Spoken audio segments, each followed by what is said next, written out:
confession to make. I don't really like putting on makeup, but I have to put it on for the camera. The truth is, I actually don't even know how to put on makeup, and let alone for the camera. So I asked the expert, Maggie Cathey. And guess what? Maggie is in our Waist Up Wardrobe studio today, right now, syncing in from her very own studio, and is about to give us the ABCs of how to put makeup on for the camera and some tips of her secret sauce. But if you want to learn about that, you have to stick around and you'll find out real soon. Welcome to Waist Up Wardrobe. I'm Christine Vartanian, an attorney turned personal style expert and image consultant. As the founder of Jade for All Seasons, I am passionate about unveiling the inner confidence of my clients by developing their personal style and dressing them for success. But is getting dressed up still important in our virtual world?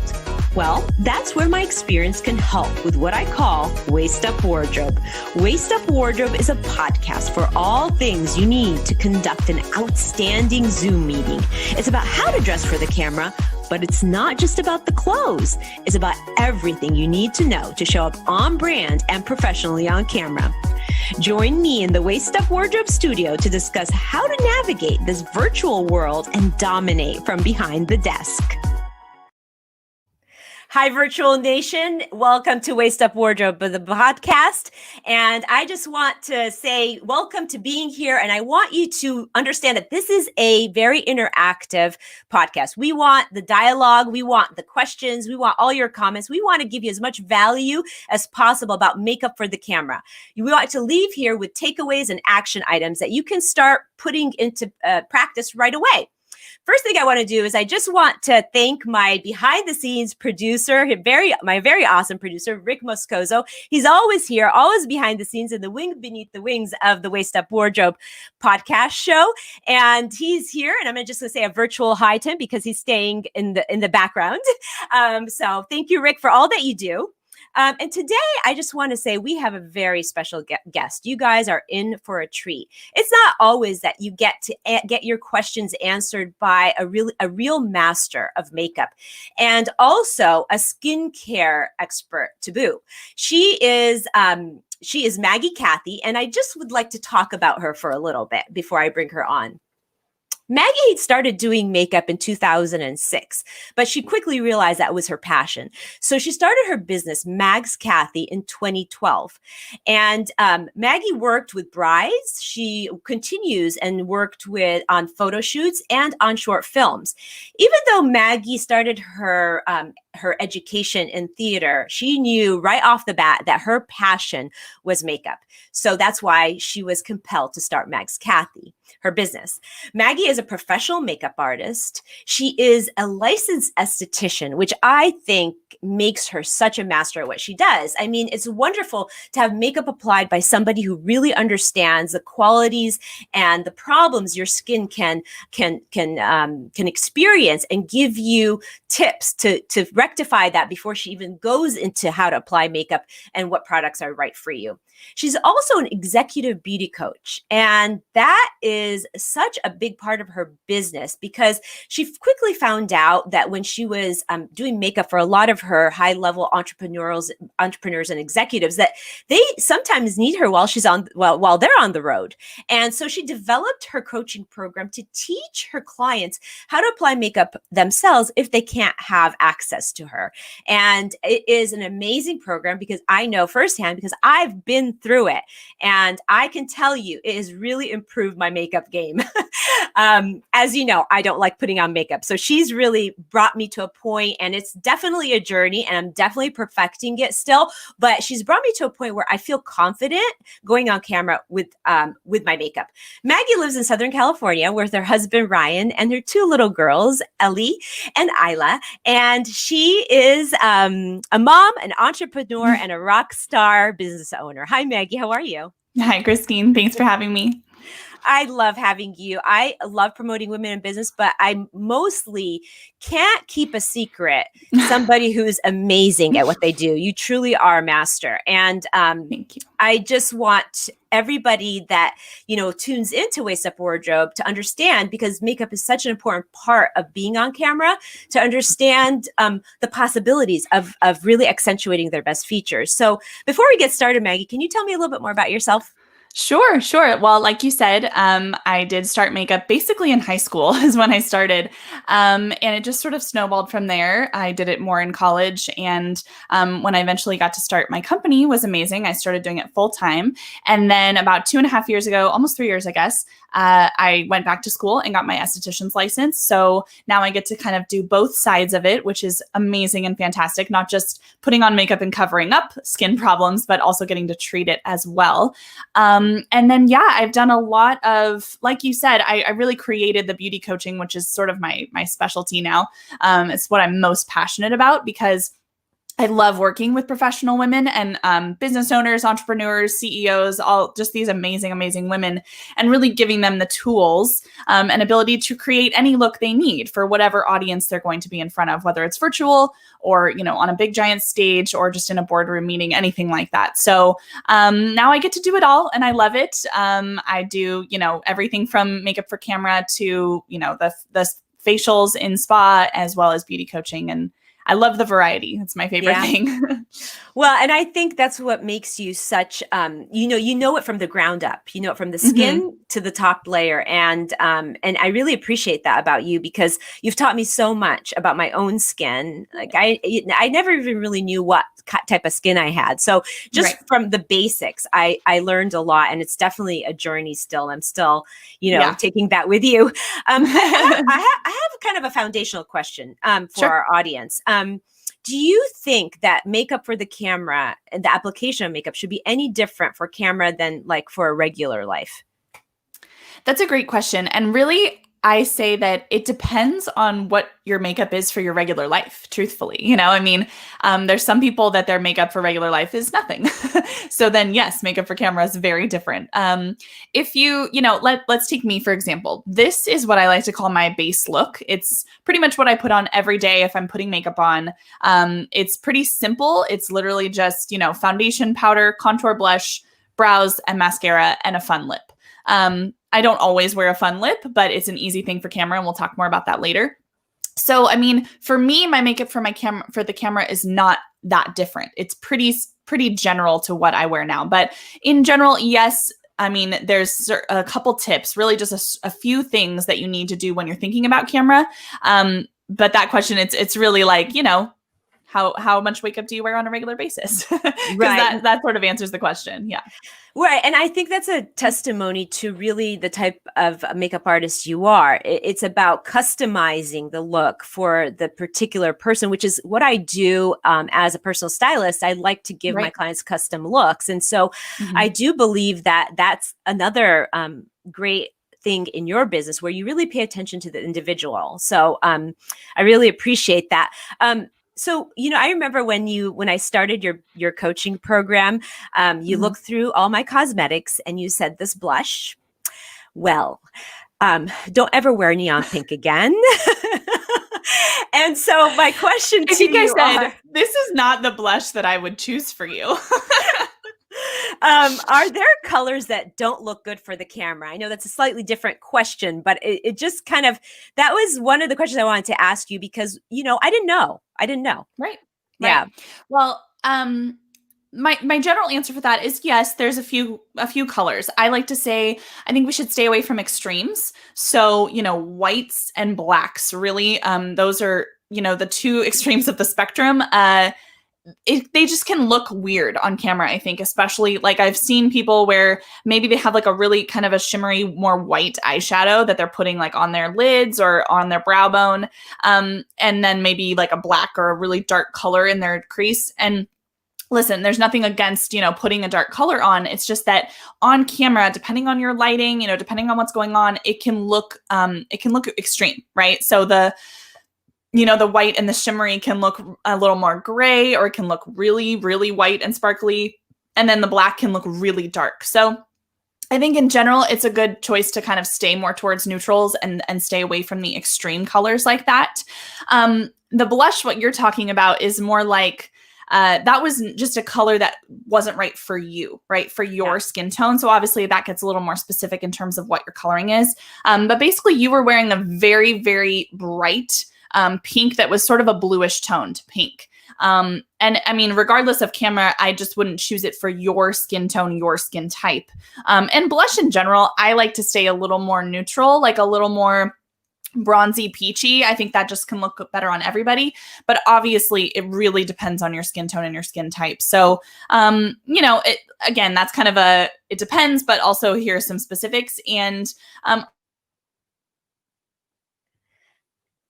Well, Maggie has left the studio for a second, but I think what she was trying to teach me is that with the pink that I was using, it was really too bright, even for my normal life, not just for camera. And that was actually a tip I really hadn't thought about. I was going up to a makeup counter and just picking a pink that I liked, but that's absolutely not the right way to do it. So I really appreciated getting that tip from Maggie and kind of putting it into practice. So now so everything in her coaching program helped me advance to the next step and understand better the colors that work for me best. So here, Cathey, Maggie's back with us. Hi, thank Maggie. you. Yeah. Sorry about that. No, I was talking about the neon pink and how that wasn't just really good for me in general.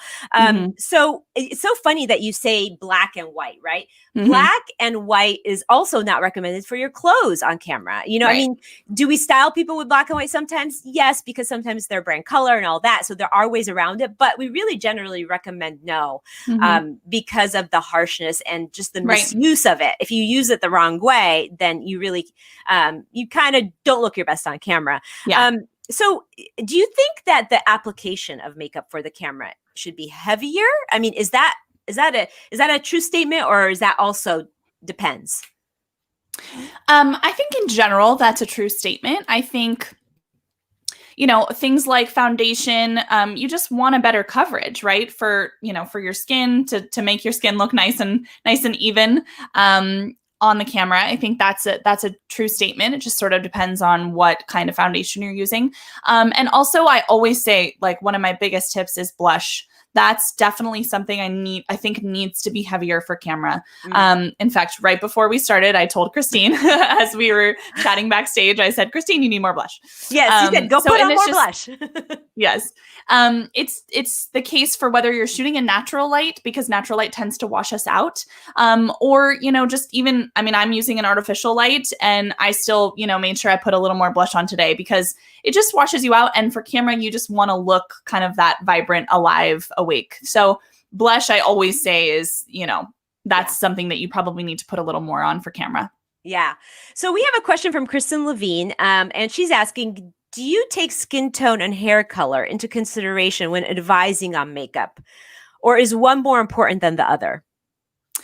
Yeah, I definitely think that it all kind of goes together, right? So I think skin tone to me is more important, but the color of hair can definitely influence how you look. If somebody could go either way, which, some people can. Some people have this amazing skin tone where they can be blonde or black hair. That's pretty unique.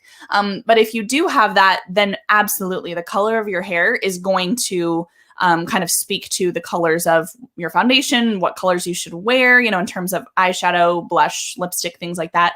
But in general, I think to me, skin tone is the biggest thing that I'm going to look at, whether are you pulling more yellow, more pink, even more gray? Some people have more gray undertones. So it's something that I'm looking at constantly and that I think is a big part of how you want to do your makeup. For me, I think the general statement I like to use is like, I want to warm everyone up, truthfully. Like, yeah, I really like to, have everyone look a little warmer because I just think that's, I don't know, it's like the most aesthetically pleasing, Yeah. No, that makes sense. So, I, in my business and the work that I do, I have like certain philosophies, my values, my, the standards I go by. Do you have one general philosophy that you really adhere to when working with your clients?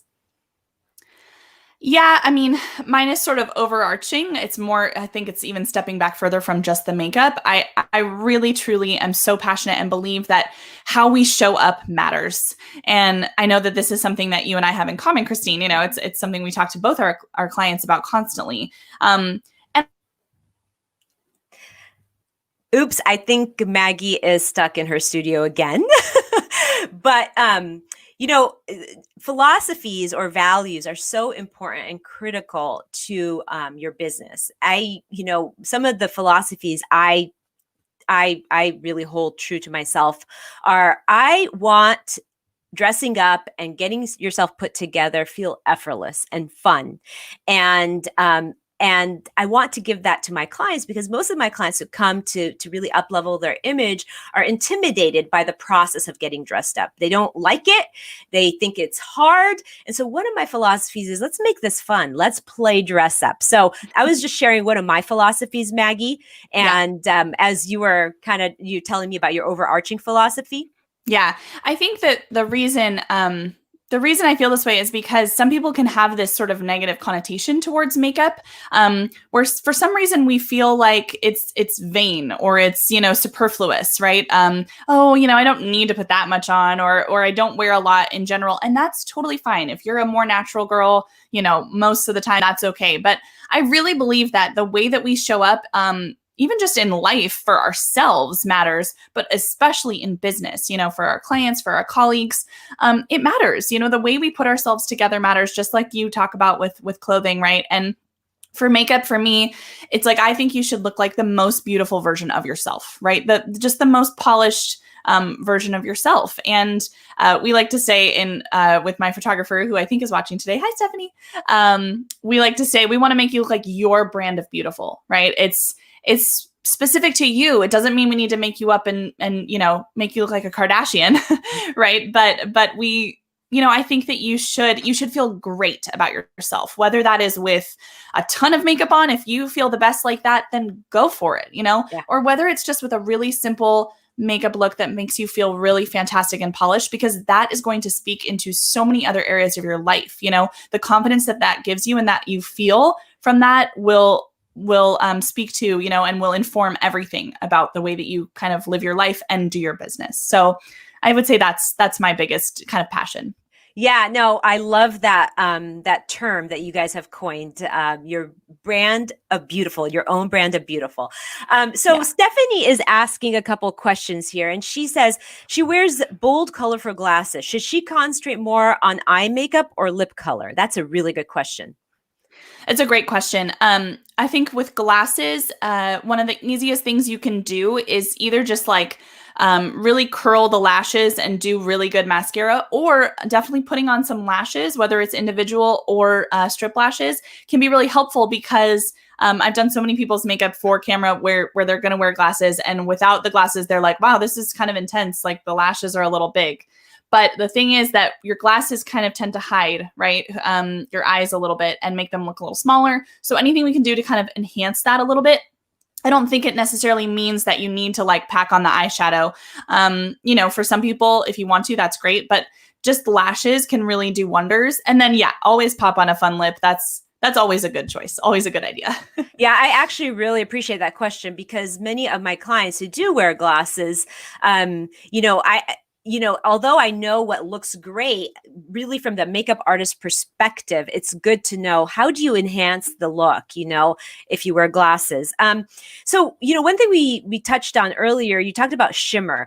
I had heard, and this is just something, that I'd heard over the years, that shimmer is not ideal for the camera, like a shimmery eyeshadow or something like that. Do you agree with that, or do you have an opinion about that? Yeah. I definitely think that it's a good thing to just sort of try and stay away from. I don't have any issue with a really light, gentle shimmer, maybe even more of a glow, especially if we're talking about just on your eyelids. I think there's a place for that. A little shimmer around your eyelid or just right underneath your eye can just sort of make your eyes sparkle and look a little more, enhanced. But I would stay away from it as we're going further up and sort of, I wouldn't put a ton of shimmer on, and definitely not something that's super chunky, like a chunky, more glitter. And I think that has, honestly, it's a bigger issue when we're dealing with things like highlight. People like to wear highlight, right above your cheekbone or anywhere else in your face. And if it's too chunky, if it's really, really shimmery, it can be a problem. Yeah, I mean, does it have something to do with reflecting and distracting on the camera? Is that the idea? Because we don't recommend sequins for clothes either, and that's kind of where my mind goes. Yeah. Okay. Exactly. That's exactly it. It can pick up weirdly on the camera. It can just be a little too shimmery, a little too distracting, like you said. It can also highlight things that you don't necessarily want highlighted, Yeah. on the camera. Especially if we're talking about highlight, you're going to see a lot of skin texture. Same for the eyes. If you're wearing shimmer like way up, close to the brow bone, you're going to see maybe a little more wrinkles on your eyelid than you would normally. So things like that. It's going to highlight things that maybe you don't necessarily want highlighted. Yeah. And so I'm going to share a little bit about my experience really being coached by you. When I first kind of asked you to do my makeup, I told you I don't like makeup. I mean, I've confessed that from the beginning, top of the show. And I really like to have a natural look. And I think there's a misconception out there that a natural look should be very easy to achieve. Do you agree? Like, can you tell me a little bit about that? Because I think it's harder to achieve a natural look with makeup. Yeah, I think that can definitely be the case, especially when I'm doing people's makeup, when I'm going to a job, even if it's somebody, people tend to do the like, oh, I just want something really natural. I just want something easy. And that's still, they think it's going to take like 15 minutes if I do a natural look. But it still takes, a lot of time. I mean, Christine knows every time I do her makeup, it's, we keep it pretty natural. And yet it still takes, an hour because good makeup can take time, I mean, just from the skin prep it definitely can take time. However, for yourself, I think if you're doing your own makeup and you want to achieve a natural look, yes, it's totally possible to have it be simple and it should be quick. I mean, for me, this that I wear on the daily takes me about probably 10 to 15 minutes every day. So I think if you know how to do it, and that's, of course, part of the coaching that I do, if you know how to do it and you're practicing it consistently, then you're going to get really fast at it. And yes, it can be simple. Yeah, no, I think like people think that natural makeup is synonymous with easy application. Yeah. And I think that's a misconception. So thank you for clarifying that. There was like at the very beginning, you were matching my skin tone. Is there like for our viewer, is there an easy tip? And I know this is not easy because obviously you've had to learn a lot before you could tell what the right color is for a skin tone. But is there like an easy tip you can give the audience that for a way to figure out what color is good for their skin tone? Yeah. I mean, definitely we're either dealing with undertones that are like, the generals we talk about, yellow, pink, or neutral. And this is actually something that Christine talked about in one of her previous episodes. So if you didn't get to watch the one on color, you should go back and talk about this because she talks about sort of how to figure out whether you're a warm or a cool. And I think you did, right. You talked about like the silver and gold test, right. Or the blue and green veins sort of thing, blue and purple. So there's some tricks like that are pretty general, but in my opinion, I think it should be fairly obvious. If you see, like, you can tell whether you have yellow, whether you're very extremely yellow undertoned or pink. If you can't tell one way or the other, I think it's more than likely that you're more neutral. And in that case, I think like a good overarching rule of thumb is if you can't tell, then going with a neutral color foundation or things like that is a good choice because it's going to give you that kind of balanced middle of the road color without, pulling too yellow or too pink. And truthfully, like I said, I like to warm everybody up anyways. So, I'm not generally going to, like, if somebody's really pink, I'm not going to put a pink foundation on them, because then it's just going to make them look more pink. So yeah. I think choosing something that's a little more neutral is kind of always a safer bet in that way. And then we talk about things like, color correcting and stuff for under eyes and that gets a little complicated. But if you start from a neutral point, I think it can be easier. Like I said, if you're one way or the other, like you're like, I'm very yellow toned, well, then that you probably need to have a foundation that does have a little bit of that. Otherwise you'll look weird, especially comparing like the rest of your skin. But if you can't tell, or if it's not very strong, then a neutral is always a good choice. Okay. Well, that's really helpful. Just having a little rule of thumb that you can, use on a daily basis is a great thing. So we have another question from Stephanie, and she's asking me, do you take makeup into consideration when you style a client? If they love a bold lip, does that play into clothing choices? And Maggie, do you take clothes into consideration when designing a makeup look? And I will have you answer first, Maggie, since you're the star today. Okay. Yeah, definitely. I think I do take what they're wearing into consideration. If we're talking about generally, like I'm doing some coaching and designing looks for them, then no, I'm probably not going to take it into consideration because I want it to, I want them to have looks that are great with no matter what they're wearing. But if we're talking about makeup for camera, like I'm doing, the photo shoot, then yeah, I do like to take it into consideration.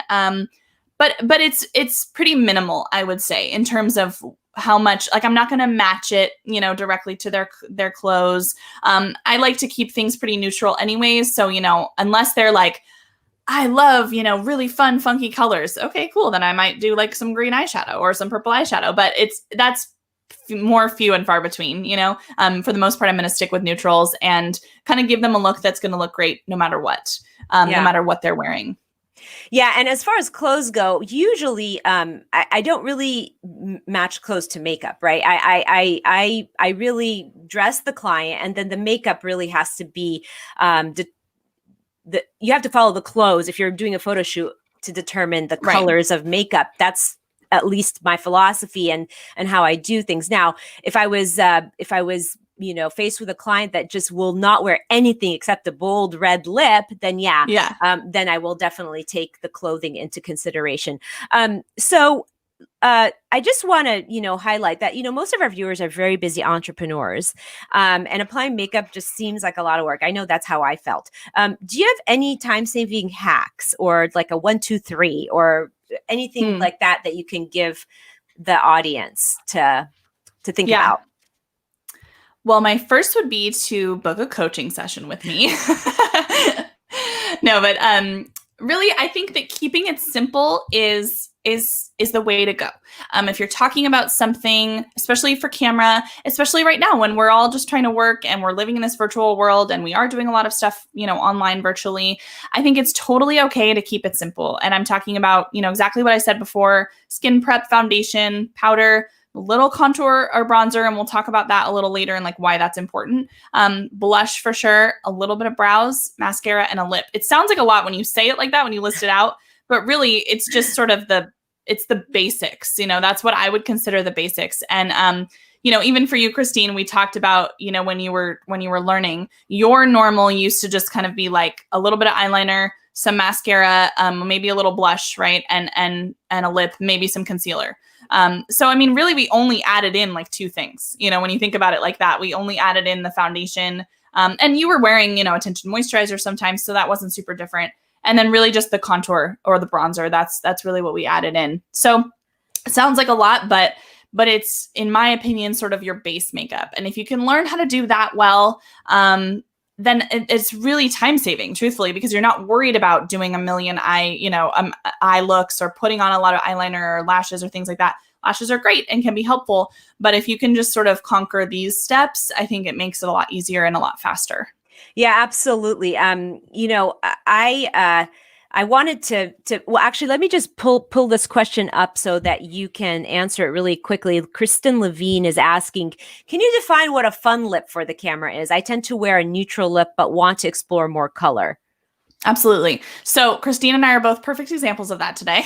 Yeah. Christine's wearing her, her signature red. And I do love, I'll either switch between usually a red or this fun sort of magenta pink, which I love too. So in my opinion, it's really anything that's a bold, fun color like this, either a red, a hot pink, even like a plum color can be really pretty, something a little darker. And it really just depends on your skin tone and what's the best for you. But I think, obviously there's a lot of colors in the range of red or pink, but popping on something fun like that. And actually, I don't think I talked about it in this section, but I'm going to pull it up now. So hopefully our producer follows. But I want to show you, I did bring 2 different photos on from actual Zoom footage of me. So this is the first one, which is just, a really cute little face that I'm in between talking. But that's just a picture of me with no lip color on. I just kind of threw on my base makeup today or that day, and that's what it looks like. And then we have the next one, which has lip color on. And you can really just see the difference. I mean, I look, fine in both of them. I have makeup on, it looks great. but the difference in wearing a fun lip, it just does that little extra, it just it makes you look alive and vibrant and present. In my opinion, it's one of the easiest way to sort of up level your look is to just pop on a fun lip. Absolutely. I'm going to pull a little anecdote from something that happened recently. One of a colleague of mine in my networking group asked a question on Facebook, and she said, since we've been in lockdown, I've been working virtually. I'm too lazy to put on makeup. I just don't want to do it. Do I really have to? And I basically a lot of people chimed in, but I chimed in and I said, yeah, you are showing up to the boardroom, just you're doing it virtually. So you absolutely have to. And what the advice I gave her, and I want you to weigh in on the advice I gave her to see if it was sound advice or if you would have done something different, is that I told her, listen, because she was considering also getting lash extensions. And she's like, do I really have to do that? And I said, you know what? I think having lashes on is an easy way to have your eyes defined. And so if you don't want to do anything else, get your lash extensions, invest in a concealer, and put lipstick on. And if those are the three things I recommended. What do you think? Yeah, I definitely think that can help. Lash extensions are great, I think, for people who don't wear a lot of makeup regularly. That's always what I recommend. I don't personally love them. I think they can be, I've just had a lot of people who have reactions, whether in the beginning or at some point. So unfortunately, that's the case. But it's always worth a try. If you are a person who doesn't wear a lot of makeup and you just sort of need that, like maybe the one thing you would grab is mascara. Well, you're probably a perfect candidate for something like lash extensions because you don't have to do, a lot and you're ready to go. So that's always an option. Or like I said, if you just can kind of learn how to do a quick strip lash or even individuals like Christine and I have been working on, and that's still something she's getting used to and getting the hang of, but it does make a difference. And then definitely, I agree, a concealer because, whether we're having dark circles around our eyes or you just need to cover up a spot or something, that's an option. And then I would say blush. That was the only thing I would say that you missed in that little list is blush, because really it can just warm up your face, and make you look a little more alive instead of washed out and a little bit dead. Yeah. And then definitely a lip color. Yeah, I actually invited her to come to this podcast because she really could have, I wanted her to hear you talk on that point, but I'm definitely gonna message her and tell her to add the blush because I was remiss the blush at that for sure. Yeah, but I've had so many people say that, like, oh, do I really still need to? It's easy to get lazy, right? When we're virtual, it's really easy to be lazy. I mean, hello, that's the whole point of this podcast, right? Is waist up, like just look from the waist up. The rest you can leave.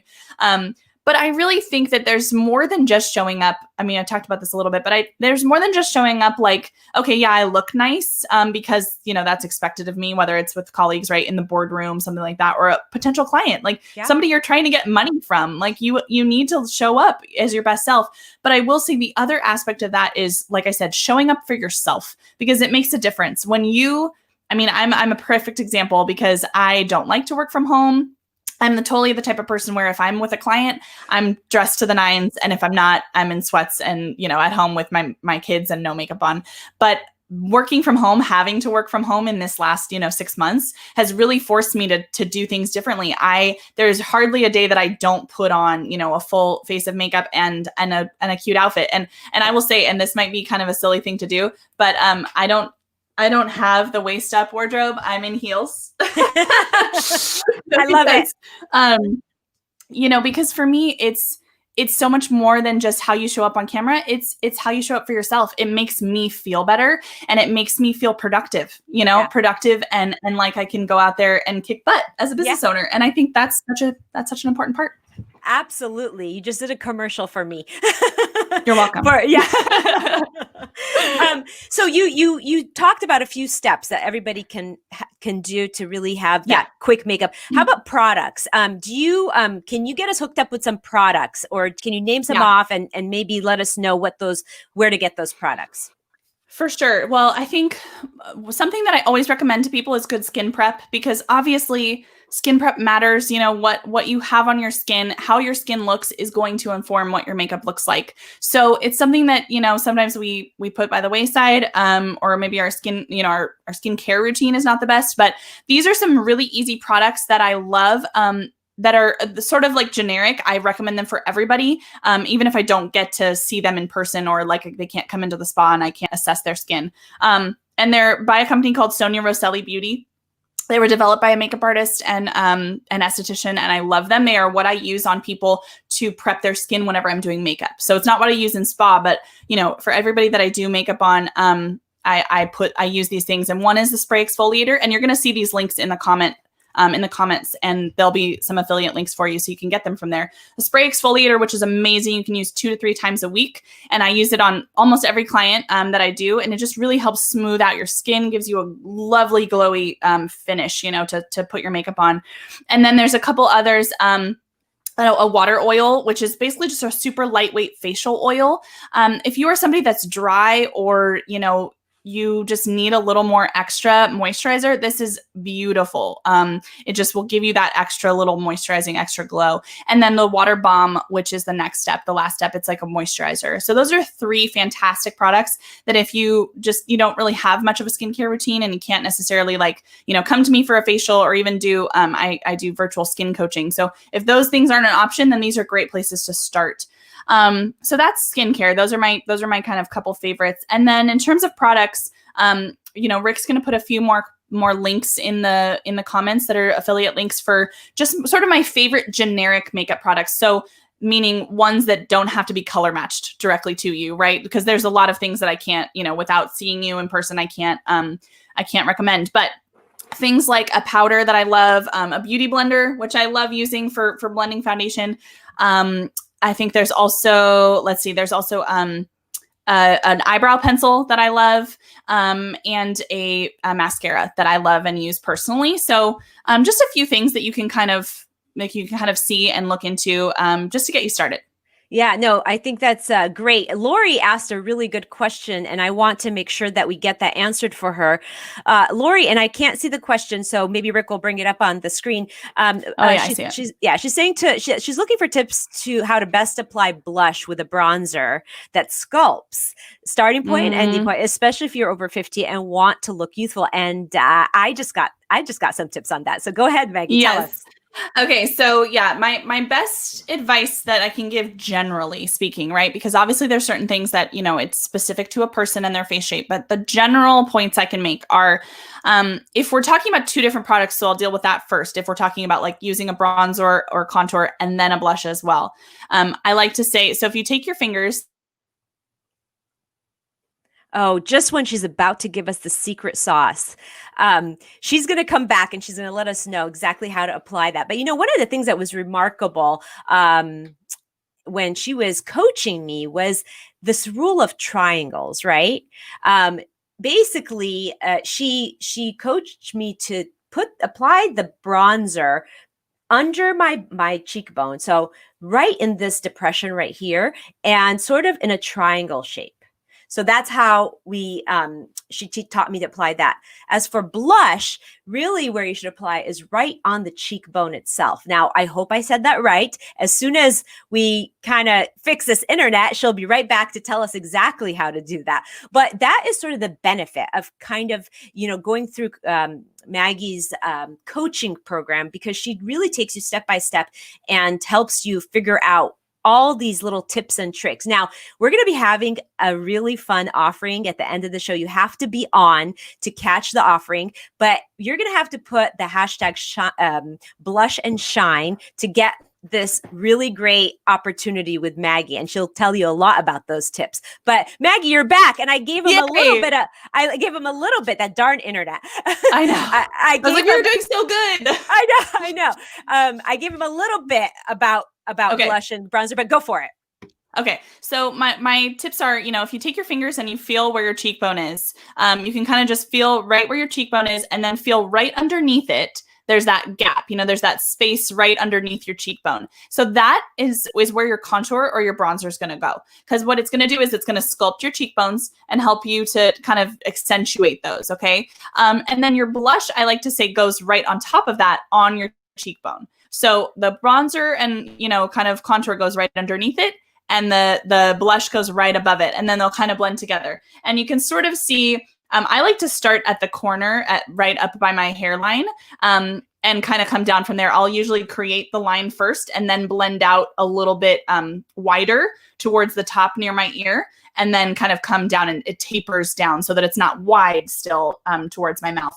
And And I think if you're using one product, like Lori asked, for a bronzer and a blush kind of a thing, and you're just sort of looking to warm it up, this is a good place, is just sort of right in that area. It kind of can be right on the cheekbone or just below the cheekbone, to kind of give you that definition, right, that we talked about of the cheekbones, but still warm you up as well.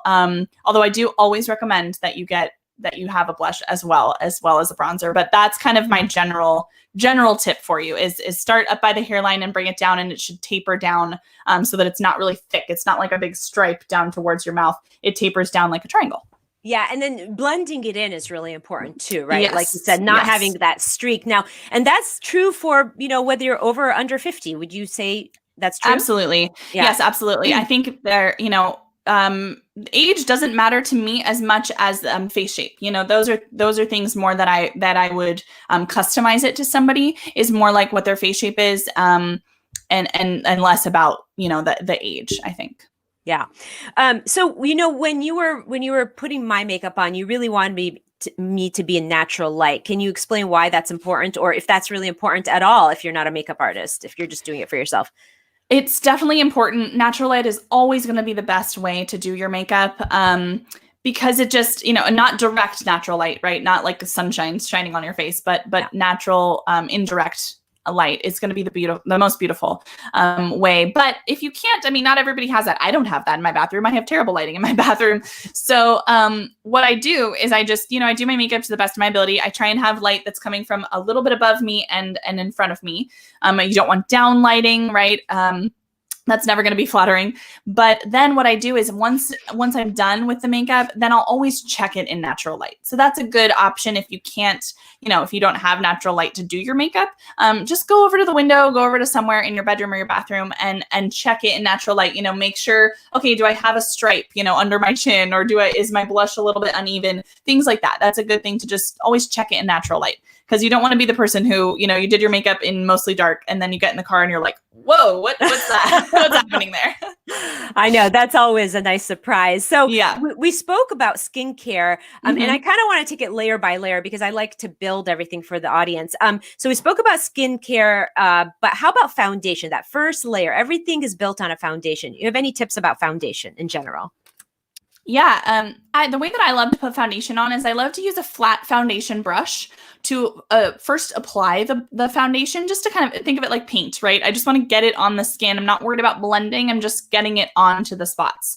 And this is because if you take a beauty blender, which I love a beauty blender for actually applying and blending foundation, but if you take a beauty blender straight from foundation onto your face, the beauty blender is going to suck up all that product. So if you get it on your skin first and kind of all evened out, not evened out, but all over your face, and then you go in with the beauty blender to blend, you have a much more seamless process. And with a beauty blender, always bounce. Okay, it's a common misconception. I see so many people that swipe, or swipe. And the key with a beauty blender is to bounce. So little small bounces all over your face. The only area that I really swipe is down my neck, because it's just an easier kind of thing to just sort of blend it. But on the skin, you really want to bounce. That gives you that kind of seamless airbrushed look. Yeah, no, that's definitely important. So we talked about the bronzer on the cheekbones. How about the neck? Can you give us a little bit of that? Because I thought that was really eye-opening for me. I never thought to put makeup on my neck. Yeah, putting makeup on your neck is so important because one, obviously we want to look like, we want it to look like we don't have a stripe, right? Because some people, they finish their foundation right at their chin, and then there's this weird stripe between the colors. But even if you get a perfect match for your foundation, even if it's seamless to your skin, it's still going to be a more finished, like airbrushed look. And then your neck is nothing, right? So I always say, definitely go down the neck. For me today, I put foundation all the way down here because I'm wearing a low shirt.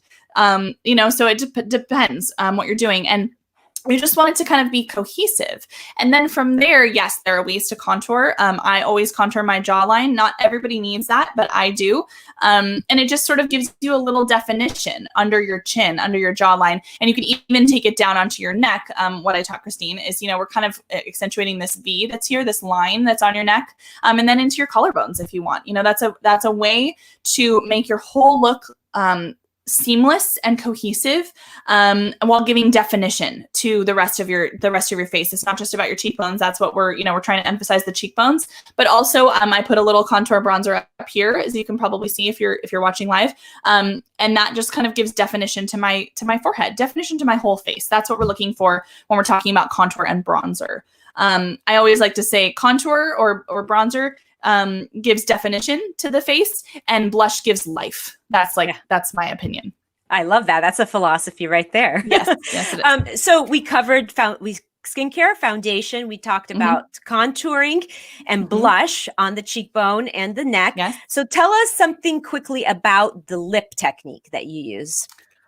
So I think for a lot of people, something that can help them with lips is using a brush when they're putting their lipstick on. I don't particularly use a brush because I've just, I've gotten used to it. I know how to work a lipstick edge to make it a perfect line. But when I'm putting makeup on a client, obviously I have to use a brush because sanitation reasons. But for a client, I think it can be helpful if you use a brush because, especially if you're not going to use a lip liner, which I rarely do, truthfully. If you're not going to use a lip liner, then putting it on with a brush helps you to get that kind of perfect line around your lips. It also allows you to keep them even because, obviously most people's lips are not even naturally. It's just we're not symmetrical, most likely.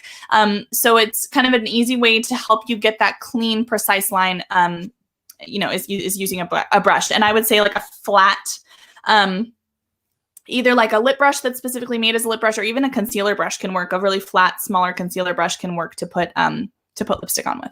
Yeah. Do you have any links for the brushes that you recommend for use or not really? Is that something you talk to your clients about? Yeah, that's generally, that's a coaching thing that I do. And Christine has teased this already, the giveaway at the end, which is going to be a virtual beauty deep dive with me, which is going through all of your makeup and skincare products to kind of just talk about them. It's through Zoom. And one of the things I do is I like to make some recommendations. So at the end, I'll give you a shopping list essentially with some links for a few products to buy. But then, in my coaching, that's always something that I do is recommend products to people, including tools. And my top 2 coaching programs, I actually purchase all the products for people because we know that's such a huge part of it, right? Is what products to use. I don't know what tools. So I buy all the brushes, all the products that you would need that are specific to your skin type and your skin color and everything like that. So, yeah. I love that list you gave me. It was customized. And that's why it's important to kind of reach out to you. So, if you are on live, put in the chat box #blushandshine because you're really not gonna want to miss out on the time that Maggie's gonna want to gift you. So I have a question about brushes. Do you use the same brush for bronzer and blush, or do they have to be separate brushes? What do you think about that? Oh, well. I think Maggie really has a lot of really good tips on the brushes. And that's why I was asking her about that, because people ask me that all the time. Personally, I use 2 separate brushes because I have 2 separate colors. And I think that, Maggie, that's her opinion as well. I was talking about the brushes for bronzer versus blush. Do you use the same brush or separate? I do not. I prefer to use 2 different brushes. Because for bronzer or contour, right, whatever you're talking about, and they are 2 different things. That's something I'll address real quick. Bronzer is different from contour. And the reason is because contour is what we're doing is we're accentuating the shadows, the natural shadows on your face. And shadows are naturally cool, right? They're cool in tone. Whereas bronzer is, the point of it is to warm you up. So a lot of times I love a bronzer on people, but depending on skin tone, I might not do something that's a little more like a bronzer, a little more orangey or red tones. I might do something a little cooler if I'm just kind of going for that that contour look, especially if somebody's a lighter skin tone. But so 2 different things. But if you're using a bronzer or a contour and then a blush, I don't want to mix the colors. I'm not looking for pink right here. I'm looking for it up here. So to me, it is important to have 2 different brushes that you can keep separate and use for each of the products. Yeah. I think that's really important too. I found that to be one of the best things that I did and I changed in my routine. When we talk about brows, because brows are really important, I think brows can really change the way you look and your expression. Yes. What is your advice when defining your brows? So, I'm going to tell you guys just the basics of brow, shaping or coloring in. The first thing is obviously use the right products. So and there is a difference between why you would use a pencil versus like a powder. For some people, a powder is better. So somebody like, let's take Christine. We're not going to do a lot on her brows. We hardly do anything. We just sort of fill in a couple gaps. And so for her, a powder is good because she already has a lot of good natural brows that are there. And we're just sort of enhancing and filling in some spots. So the powder is going to stick to the brows where it needs to go, and it's not going to move. If you don't have a lot of natural brows or you're trying to really change the shape of your brows, a pencil is better because the waxy product is going to stick to your skin better than a powder will. So, and for somebody like me, I tend to be a little more oily. So if I just use powder throughout the day, it's going to get really oily and it's going to almost rub right off. So using the correct product for you is helpful. And then what I'm going to teach you is the 3-line rule. Okay, so this is what we use as professionals to sort of gauge, what we're doing with your brows. So the first one, this is how to shape and how to fill in your brows. So the 3-line rule, the first line goes, and I'm just going to use a pen, goes from the bottom of your nose. If you put your pencil straight up, vertically, from the bottom of your nose straight up, past your eye, that is where the inner corner of your eyebrow should come to. Now, I always say if it goes farther in, that's okay. If it doesn't come as far in, like let's say it was I'm going the wrong way. If it was like this, I would need to add more brow to fill that in, okay? But if it goes a little farther, that's fine. It's probably just the shape of your eye. So from the bottom of your nose straight up, that's where the inner corner of your eye should be, okay, or your eyebrow should be. The next one is from the bottom of your nose straight through your pupil or to right at the edge, the outer edge of your iris. And that is where your natural arch should be. Okay. So if you put it from the bottom of your nose straight through your iris or straight through your pupil or the edge of your iris, depending on eye shape, that is where your natural arch should be. Okay. And the last one is from the bottom of your nose, right past your eye. So it should go right at the corner of your eye. And that is where your tail of your brow should be. So see right there, that's as far as mine comes out. And it's right there. Boom. Yeah. So those are the 3 lines that we use in general to just sort of know the shape and how far in, where your arch should be. And that's, can just sort of be helpful. The last tip I have is I like to start on the bottom line. That's my advice. I start at the just when it was getting really good about brows. Oh, I hear you now. All right. So it's so interesting because brows, there's a sort of rule of triangles. And that's sort of what I got when I was coaching with Maggie. That everything sort of goes in a triangle. When you apply your bronzer, you apply it in a triangle in this depression right here. When you're applying on the neck, you apply it in a triangle downwards. And now with the brows, as she explained, the brows kind of form all those different triangles. And so I think makeup is really boils down to the law of triangles. The law of triangles. So we have talked about this. Yeah. So and I had did you have anything more to add on the brows, Maggie? Maggie, do you have anything to add? No, on brows? that was it. I was just going to say, that Yeah. So, sorry, can you hear me now? Yeah, I okay. can hear you. I can hear you. So I think that it's so important to really do the brows right, because if you don't, then it could really change the expression of your face. And I love the tips that you gave about that. I tend to never let anybody pluck inside on the inside of my brow. And you know this because I always tell you, and you're like, yes, trust me, I will never do that. Yeah. But you know what? Not every esthetician knows that. And so when I first, so I just have to be careful because then it could really mess up my brows, and I don't want that. Yeah. I want to just remind everybody that you have a very special treat for our listeners today, as long as they're live and they can put into and we already have some takers. Pamela, she put hashtag blush and shine, and so did Kristen Levine. You put the blush and shine hashtag in the comment box to get the super special treat. And Maggie, why don't you tell us what it is? Oh, Maggie, we really want to know. Her internet went out on us again. Okay. So basically the trigger word to get the a session with Maggie where she will actually go through and give you tips on how do you apply makeup, how do you what are the tools you can get. She creates those customized lists for you.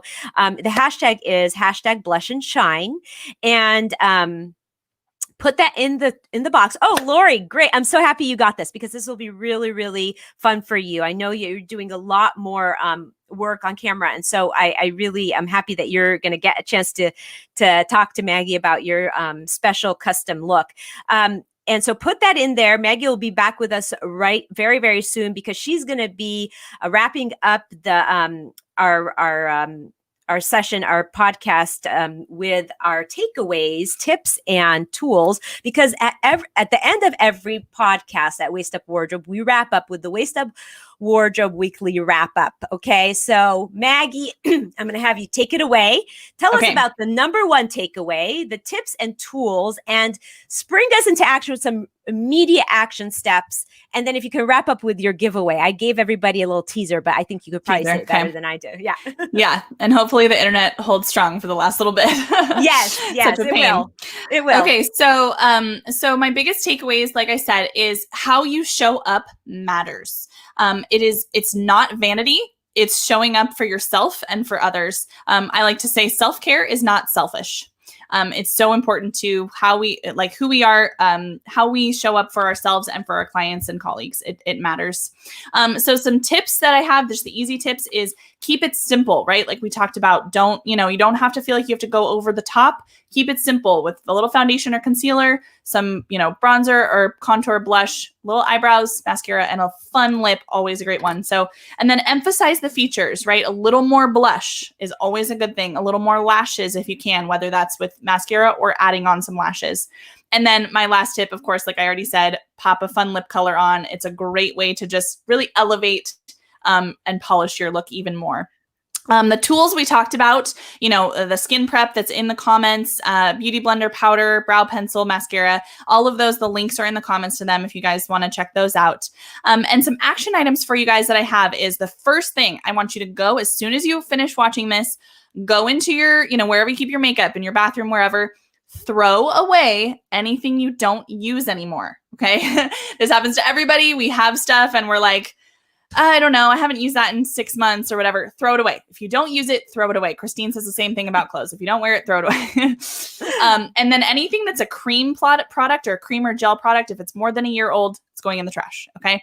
And then the next thing is clean and organize your makeup. It's really something we don't think about doing, but it'll give you just sort of a whole new outlook on your makeup. Just kind of give it a wipe down with some baby wipes or a wet paper towel or something and kind of put it into a new order, a new organization. It's going to make you feel more excited about doing your makeup. Okay.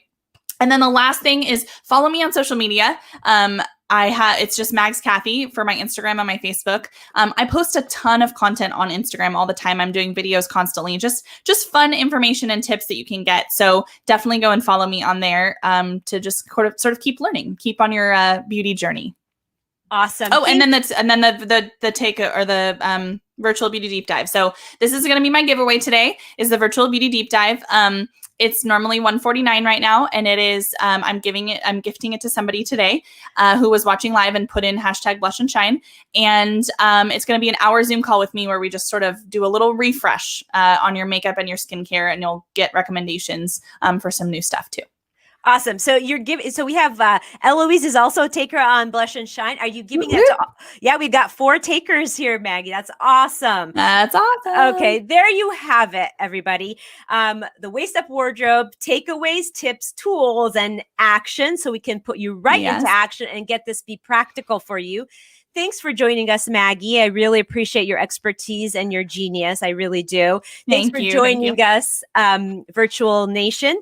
And join us next week on Waist Up Wardrobe, and we're going to talk about how to align everything in this rectangle with your brand. You want to show up with everything looking on point for your brand. Not only your clothes and your makeup, but your background, your signage, your logo, everything. And I'm going to give you lots of takeaways and lots of tips of how to achieve that. So don't miss it. next week here in this Facebook page at 11:30, same time. And please invite a friend because it's going to be a fun conversation.